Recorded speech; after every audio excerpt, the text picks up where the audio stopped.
In the beginning, God created the heavens and the earth and humanity. Adam and Eve were the first man and woman placed in the Garden of Eden. But after disobeying God, they were sent out of the garden to live in a world where pain and labor became part of life. Outside Eden, Adam and Eve began their new life, and soon they had two sons, Cain, the firstborn, and Abel, his younger brother. Cain became a farmer, working the soil, growing crops. Abel became a shepherd, tending flocks of sheep.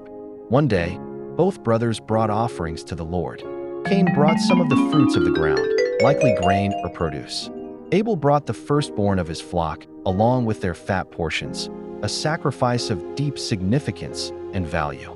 God looked with favor on Abel and his offering, but did not accept Cain's offering. The Bible doesn't explain exactly why, but many scholars suggest it had to do with Abel's heart.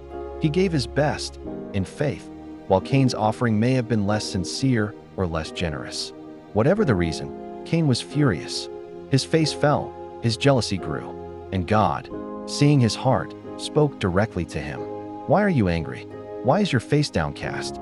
If you do what is right, will you not be accepted? But if you do not do what is right, sin is crouching at your door. It desires to have you, but you must rule over it." It was a warning, a gentle one, but serious. God was telling Cain, "You have a choice. Don't let this anger master you." But Cain didn't listen.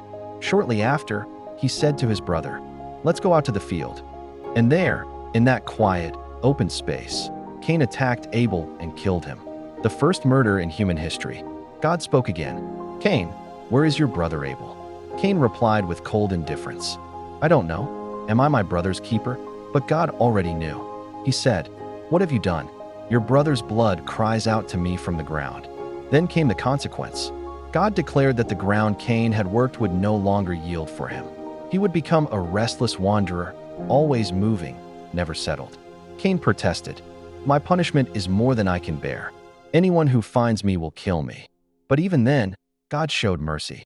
He placed a mark on Cain, a sign of protection, saying no one should harm him. So Cain went out from the Lord's presence and lived in the land of Nod, east of Eden. He built a city that he had descendants. But the shadow of that act, of one brother turning against another, has echoed through history. Balloon reflection. The story of Cain and Abel is more than a tale of two brothers. It's a story about the human heart. It reminds us how quickly jealousy can turn to anger and how unchecked emotions can lead to tragedy. Cain wasn't rejected because he was a farmer, but because of the posture of his heart. God offered Cain a way out that he warned him. He even spoke to him face to face. But Cain chose to silence his brother instead of examining himself. And maybe the most haunting question of all comes from God himself. Where is your brother? In a world still full of division and violence, that question still matters.